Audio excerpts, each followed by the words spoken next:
Back from Machu Picchu uh, to ask you a question. Tom Dougherty, you're up with Henna Pryor. Hey, Anna, I have a question. I don't know if you address it in the book or not, but when you think of awkwardness and labels, is it in there about embracing the label? Because I know when I was younger, I would fight the label. Whereas now that I'm older, I embrace the label. I don't really feel the Yeah, same way. I love it. No, yes, we do talk about it in the book. It's a great question. And so I'll share two thoughts. First is just a little piece of data that I think is interesting to inform this conversation. Most humans that are sort of, neurotypical do not even feel the emotion of awkwardness until early adolescence. So age 8 or 9. It's a self-conscious emotion, and we don't experience self-consciousness really below age 8. And this will track, right? If you've got little people in your life, kids, nephews, nieces, neighbors, you're like, they don't give a crap, right? They're just in the kitchen belting that song out of the top of their lungs. They don't care who's looking because they haven't developed that barometer of self-consciousness yet.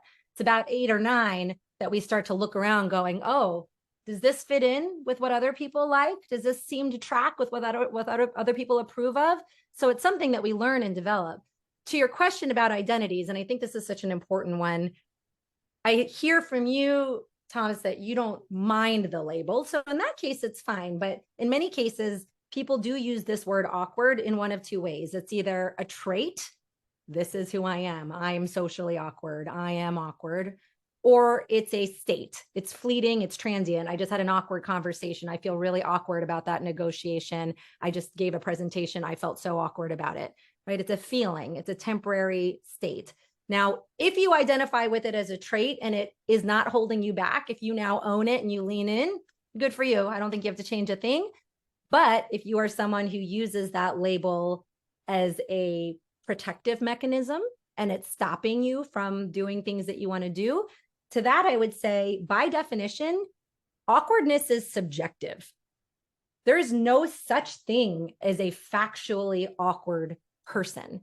It is up to someone else to deem us so, or it's up to us to deem ourselves so.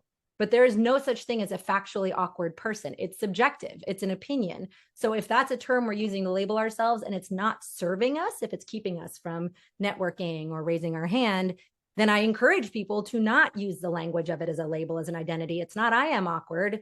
It's the reframing of I feel awkward right now, or I felt awkward in that conversation. But we have to shift that language to from permanent to more of a temporary transient if it's going to help us move out of our own way.